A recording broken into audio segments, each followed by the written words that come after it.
Jesus. E todos dizem bem forte. Amém. E todos dizem bem forte. Amém. Glória a Deus. Temos aqui hoje a Alana, né? Temos o Patrick, temos também Everton, que faz parte da nossa família. Aqui Deus abençoe a vocês, ficamos felizes em vivê-los.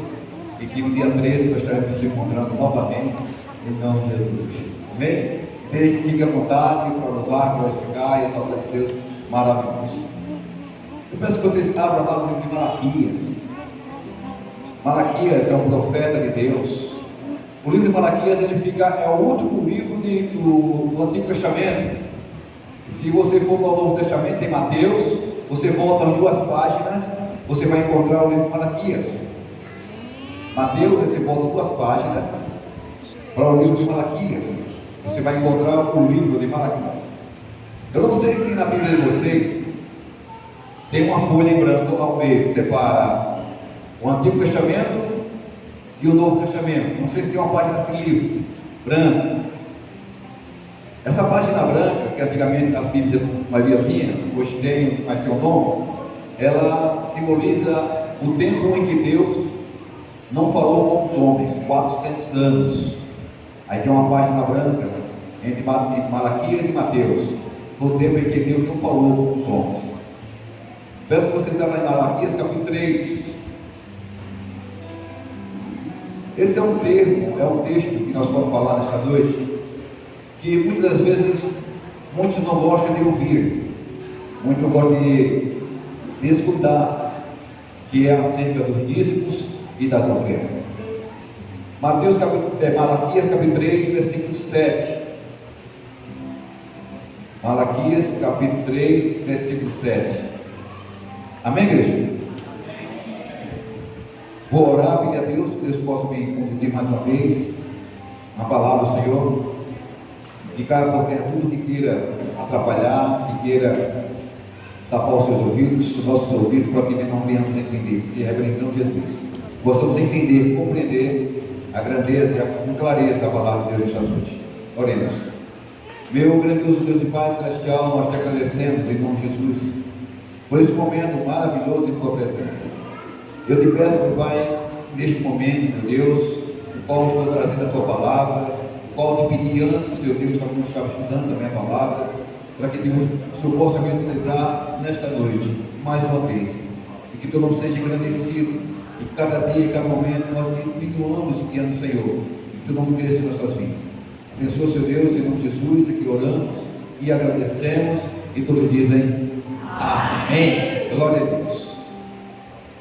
O tema na minha Bíblia, ele diz assim: não devemos roubar o Senhor, nem duvidar da sua providência e justiça. Isso no cabeçalho tem um tema, eu não sei da Bíblia de vocês o que tem, mas no meu tem assim. Deus, ele faz um apelo a Malaquias, que através de Malaquias ele falava ao povo, é um profeta de Deus. Deus usava Malaquias, e Malaquias falava para o povo, e neste momento aqui, Deus faz um apelo através de Malaquias ao povo de Israel, e esse apelo começa com uma queixa de Deus sobre Israel, por causa da sua desobediência, e ele começa com uma queixa diante do povo de Deus, e aqui no versículo 7, do capítulo 3 de Malaquias,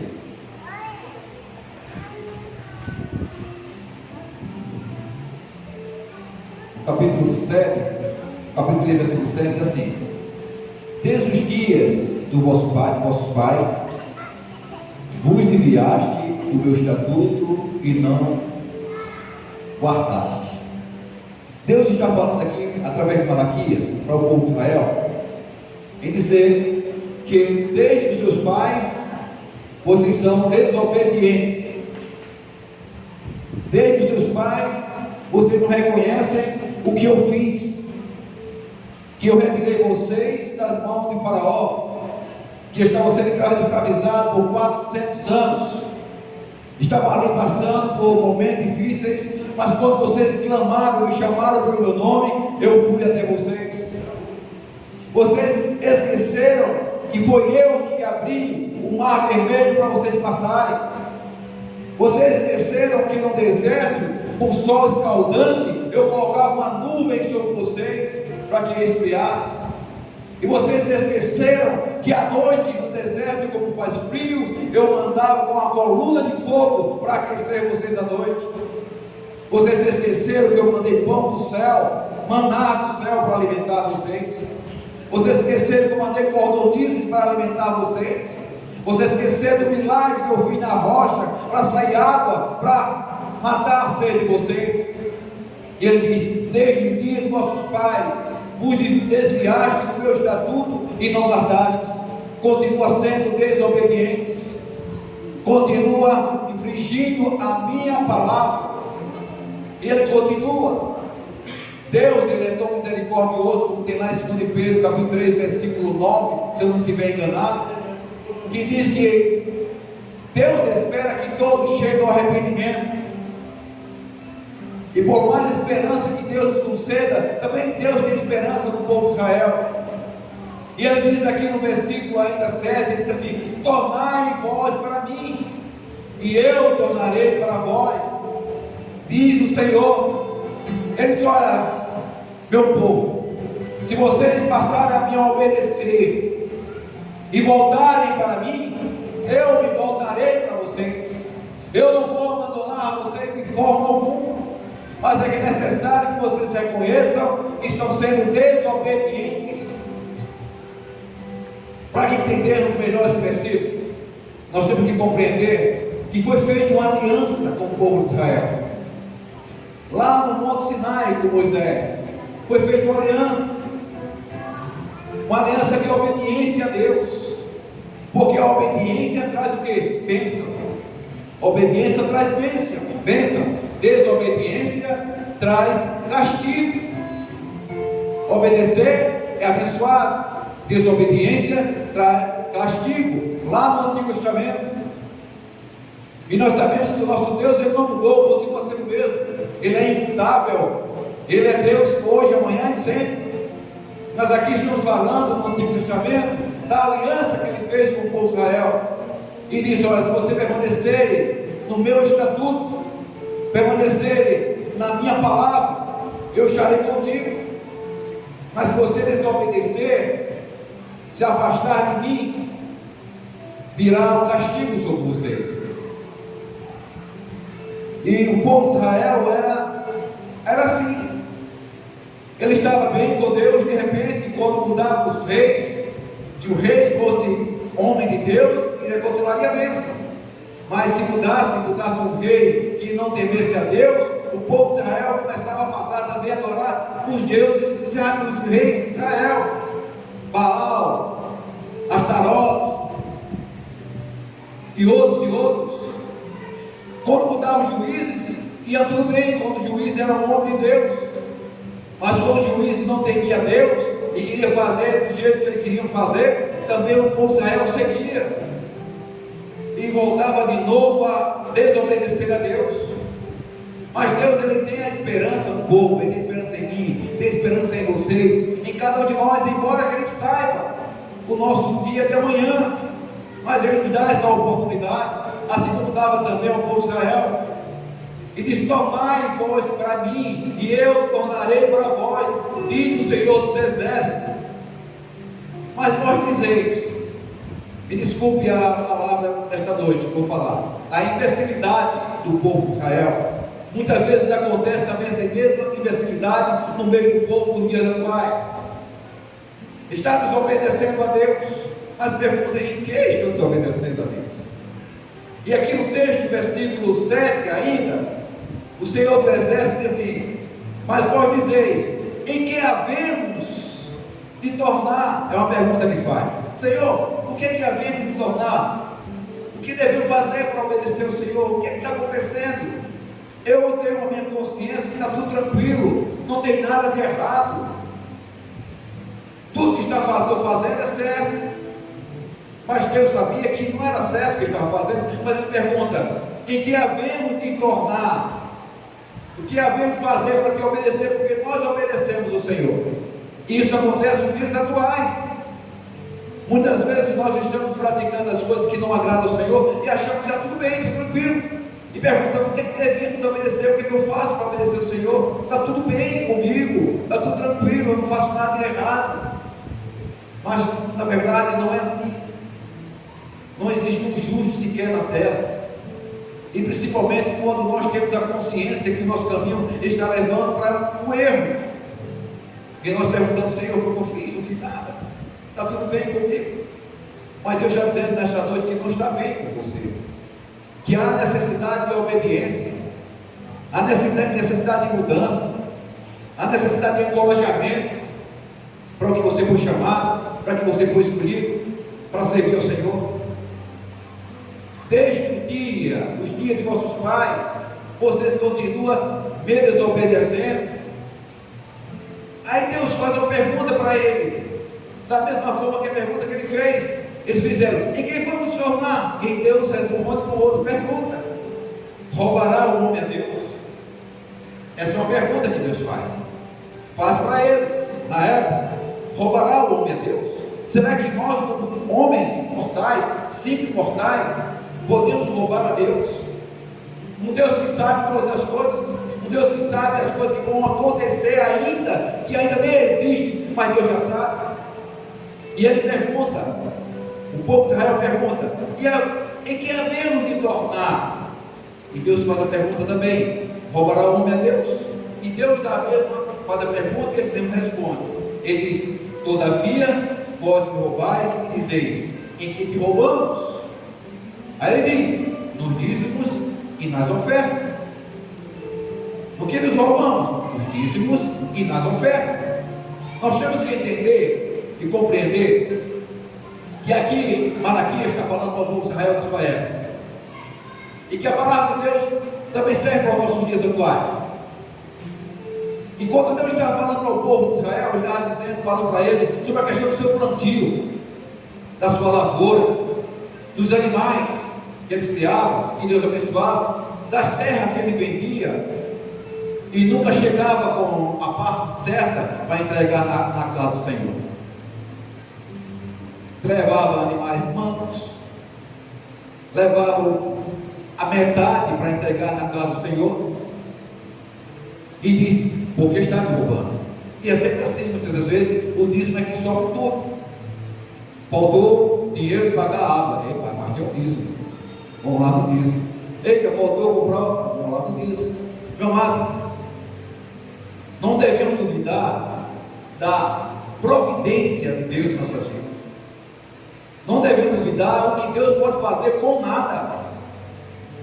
Eu quero dizer para vocês que há alguns anos atrás, lá no tempo do governo de Valdo Suragi, quando passou 6 meses sem pagar o Estado, na minha casa não faltou nada. Não tinha dinheiro para comprar, mas Deus sempre providenciou o leite dos meninos, a nossa comida. Chegava uma vizinha lá em casa, que eu não vou dizer o nome dela, que é Maria, e chegava lá e dizia, com vergonha, porque achava que nós tínhamos condições boas, né? Não estava passando por dificuldades, e chegava para minha esposa e dizia assim: olha, Nádia, não leve a mal não, viu? Lá tem uma panela de sopa que a gente fez, mas não vai tomar. Você quer a panela de sopa? E as panelas de carro estão fazendo festa porque não ia para o fogão, não tinha nada para botar na panela. E Deus sempre providenciou as coisas, mas é necessário que a gente venha confiar no Senhor, confiar. Teve um dos irmãos que chegou na igreja da Assembleia de Deus na época, lá no Jacintinho, em frente a um supermercado que tem, uma igreja da Assembleia de Deus que é bem recuada. Esse irmão, que era policial também, creio que é vivo ainda, ele chegou para nós falando: esse rapaz, nós apanhamos a mulher em casa. Por quê? Nós estamos passando por essa dificuldade. Eu fiz um servicinho, eu ganhei um trocadinho, e eu fui para o mercado comprar leite para o menino. E aí Deus tocou no meu coração e disse: olha, vai e dá tudo naquela igreja ali. Mas Senhor, eu não sou daquela igreja. Vai e tudo naquela igreja. E ele foi, dinheiro da feira, e ele foi contando para nós, lá no quartel. Ele foi e entregou tudo naquela igreja. E foi para casa de mãos vazias. Quando chegou em casa, a mulher disse: ô fulano e tal, cadê o leite do menino? Ah, mulher, eu dei tudo na igreja. Você é louco? Tudo faltando aqui em casa. E você vai dar na igreja o dinheiro? E ele ficou de cabeça baixa e disse: não confio no Senhor. Lá na igreja, lá no quartel, existem aqueles que tomam conta da alimentação, que antigamente nós alimentávamos no quartel mesmo, aquilo da reposição dos alimentos. E quando ele estava em casa, chega um colega nosso também, cristão, com um Fusca, que era um Fusca, cheio de comida. E chegou lá e disse: olha, irmão, não leva mal, mas eu estava indo para casa, eu levei uma parte para casa, e tocou no meu coração trazer esse remédio para você, você quer? E não faltou. Deus deu providência para aquela casa.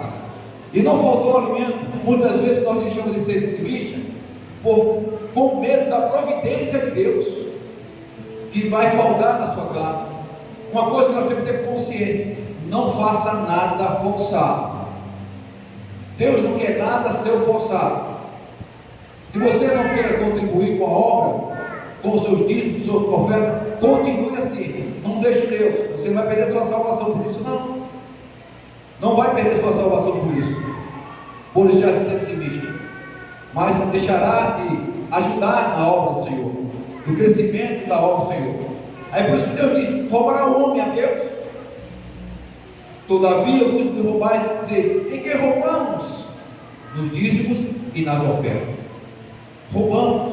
Olha, no hebraico, roubar é tirar com violência, porque tem roubos e furtos. Roubar é com violência. Eu chego ali no irmão vinho e dou uma rasteira nele, né? Ele cai em cima dele, com uma gravata, tomo o dinheiro dele, arranco ele no chão. Isso é roubo. O furto é aquele que você vai andando assim, aí vai comprar um picolé, aí bota a mão na carteira. Cadê a carteira? Não tem violência nenhuma, roubaram a tua carteira. Isso é o furto. E existe também aquele latrocínio, seguido morte, aquele que mata para roubar. Então Deus está dizendo aqui que aquele que não é dizimista, que rouba o seu dízimo, que rouba o homem a Deus, ele está dizendo assim: em que roubamos? O roubo é com violência. Você está tendo com violência na casa do Senhor. Mas ele diz o seguinte também: com maldição, versículo 9: com maldição sois amaldiçoado, porque me roubais a mim, vós toda a nação. E uma outra coisa que eu quero dizer para você também: se você não dá o seu dízimo, você não é amaldiçoado de forma alguma. Não é amaldiçoado. Mas pastor, a Bíblia diz que é amaldiçoado. Isso aí é no tempo da lei. No tempo da lei. No Novo Testamento, lá em Romanos capítulo 8, versículo 1, ele diz que nenhuma condenação há para aqueles que estão em Cristo. Então não existe maldição para ninguém. Mas só que as bênçãos do Senhor vêm para aqueles obedientes. E se você é obediente, você vai contribuir também com a obra do Senhor. Isso é obediência. Porque no tempo da lei, o dízimo e a oferta fazia parte do culto, fazia parte da adoração, fazia parte da grandeza do reino de Deus. E muitas vezes nós queremos receber bênção, porque, como diz o povo de Israel, o que havemos de tornar, o que havemos de fazer? Os dízimos e das ofertas. É com os dízimos e com as ofertas, é com o dízimo e com as ofertas que nós pagamos a energia. É com o dízimo e com a oferta que nós pagamos a água e a luz. Fazemos construções, compramos cadeiras, consertamos o data show que quebrou, foi R$600. Danificou também aquele aparelho ali embaixo. São dinheiro que entra de onde? Dízimos e ofertas. Mas que você tem que fazer isso com amor. Você observe o tempo que eu tenho aqui, nunca preguei sobre dízimo, porque eu não quero pregar sobre dízimo. Eu quero que vocês sejam conscientes da obediência para o Senhor. Fazer para a obra do Senhor com amor. Ele diz: com maldição sou amaldiçoado, porque me roubais a mim, vós toda a nação. Ele está falando para Israel, dizendo que a maldição viria sobre a terra dele, que a terra não daria frutos, que a terra seria seca, seria estéril, não daria frutos. Mas ele diz no versículo 10: trazei todos os dízimos à casa do tesouro, todos, não a metade, mas traga todo o dízimo para cada tesouro. Versículo 10: para que haja mantimento na minha casa, e depois fazem prova de mim, diz o Senhor dos Exércitos, se eu não vos abrir a janela dos céus, e não derramar sobre vós uma bênção, de tal que dela vos advenha a maior bastância, e por causa de vós repreenderei o devorador. Deus está dizendo aqui: trazei todos os dízimos a cada tesouro, para que haja mantimento na minha casa. Ele está se referindo aos levitas, se referindo àqueles que se alimentavam dos alimentos que é trazido para a casa do Senhor. Depois faça a prova do Senhor. Ele diz que repreenderá o gafanhoto. Aqui quando se fala devorador, é o gafanhoto, para não destruir toda a lavoura do Israel. Então ele diz assim: e por causa de vós, o que? Repreenderei o que? O devorador. A sua terra vai dar fruto, vai ser tudo verdinho, a sua casa vai ser tudo verdinho, e eu vou repreender o devorador para que não venha destruir nada. Devorador aqui é um gafanhoto. Devorador. Mas essa é a promessa de Deus para aqueles que são o quê? Obedientes. Aquele que obedece a Deus, aquele que entrega com o coração aberto. Porque muitas vezes, meu amado, muitos fazem o dízimo como se fosse algo milagroso. Eu vou dar o dízimo porque eu vou ganhar uma casa nova. Eu vou dar o dízimo porque eu vou ganhar um carro novo. Eu vou dar o dízimo por causa disso, aquilo. Não está no dízimo. Deus não está no dízimo. Ele está na obediência. É a obediência que importa para Deus. Você pode já ser desobediente colocando aqui, ó, milhares de dinheiro para Deus, não vai valer nada. Porque você está fazendo aquilo e continua vivendo a vida que quer viver, a vida que você espera viver. São pessoas que devolvem o dízimo e oferta proporcionalmente daquilo que você ganha. Daquilo que você ganha. Muitas vezes diz assim: ah, pastor, eu não quero dar dízimo, eu quero dar oferta, porque o dízimo foi do Antigo Testamento, é da lei. Eu já ouvi alguém falar sobre isso. Mas nós temos que lembrar que a lei veio de Moisés, e Abraão já estava no dízimo. 700 anos depois que veio Moisés, e Abraão já tinha dado ao dízimo ao Melquisedeque, se não tiver enganado o nome, ele deu o dízimo. Então o dízimo antes da lei. Mas eu quero ofertar, oferta, meu irmão, não importa. Mas a oferta dentro da sua proporcionalidade, o que você ganha.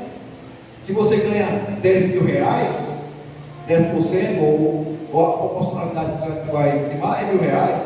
Se você recebe R$1.000, vai dar R$100. Se você recebe R$100, vai dar o quê? R$10, dentro da sua proporção. E isso é dízimo. Assim, dentro de 10%. Não pode acontecer que eu recebo 10 mil e vou dar R$100. Deus está sabendo que eu estou sendo desobediente para a obra do Senhor. E eu quero alertar também a igreja, que muitas igrejas, eles aproveitam a palavra oferta para usufruir dos cristãos. E diz o seguinte: você vai ofertar aquilo que você vê que Deus merece. Se você oferta pouco, para você Deus vale pouco. Se você oferta muito, para você oferta muito. O Deus para você é muito. Então ele faz esse jogo para ganhar dinheiro dos membros. Mas quando se diz 10%, não, porque vai ser equivalente, vai ser todo mundo dentro de 10%, e não vai ultrapassar nada mais do que você ganha. Existiu uma igreja aí que disse que Pai, Filho e o Espírito Santo, todos os três merecem 10%, então seria 30%. E a palavra de Deus já nos alerta sobre isso, que no final dos tempos aparecerão líderes com falsas palavras fictícias para fazer comércios de vós. Mas a obediência ao Senhor é consciente do que você está dando para a obra do Senhor. Amém, igreja? Amém. Existem aqueles cristãos ateus. Cristão ateus. Qual são os cristãos ateus? É aquele que crê que Deus existe, mas vive como Deus não existisse. vive como Deus não existisse. E pergunta: o que a ver, o que eu tenho que fazer para agradar a Deus? Obedecer a Deus. E no versículo 11 diz: por causa de vós repreenderei o devorador, para que não vos consuma o fundo da terra, e aqui no campo não seja estéril, diz o Senhor dos Exércitos. E todas as nações vos chamarão bem-aventurados. Por que todas as nações chamará Israel de bem-aventurados? Se ele for o quê? Obedientes. Porque a obediência traz o quê? Bênção. A obediência traz o quê? Bênção. E a desobediência traz o quê? Castigo. Ou Deus não castiga? Castiga, meu irmão. Mas é porque ele quer castigar? Não. O castigo dele é para corrigir, para erguer o ombro do chão, para ficar diante dele e glorificar a Deus. Então a desobediência traz o quê? Bênção. E a desobediência traz castigo. E todas as nações te chamarão bem-aventuradas, porque eu serei uma terra deleitosa, diz o Senhor dos Exércitos. Então, quando passamos a ser obediente a Deus e a devolver o que cabe ao Senhor de coração, não forçado, não faça nada forçado, mas de coração, por amor, Deus vai continuar te abençoando. Vai abrir as portas dos céus e derramar bênçãos e bênçãos sem medidas. Esta é a promessa do Senhor. E repreenderá o devorador, o gafanhoto devorador, que destrói tudo na sua casa. Você recebe o tostão hoje, doa no valor hoje, e quando olha para trás não tem mais nada, não sobrou nada, porque as bênçãos do Senhor não estão sobre a sua vida, as bênçãos do Senhor não estão sobre a sua vida. Mas eu espero que você nesta noite saia convicto que a aliança foi feita no Monte Sinai com o povo de Israel, eles obedecerem a Deus, também que essa aliança continue nos corações, de obedecermos a Deus. E não pergunte assim ao Senhor: Senhor, o que é que eu tenho que mudar? Porque vocês sabem o que tem que mudar. Nós sabemos o que temos que mudar para agradar a Deus. E se nós não mudarmos, continuarmos sendo desobedientes a Deus, com certeza as portas do céu serão fechadas sobre nossas vidas, e tudo que nós vamos fazer não vai dar fruto, porque somos desobedientes a Deus. Entenderam, igreja? Nós hoje viemos aqui para aprender a palavra e para adorar a Deus, e para colocar em prática o que aprendemos. E que Deus possa abençoar cada um de vocês, em nome de Jesus. Amém? Amém, igreja? Vamos orar mais uma vez. Eu convido desde já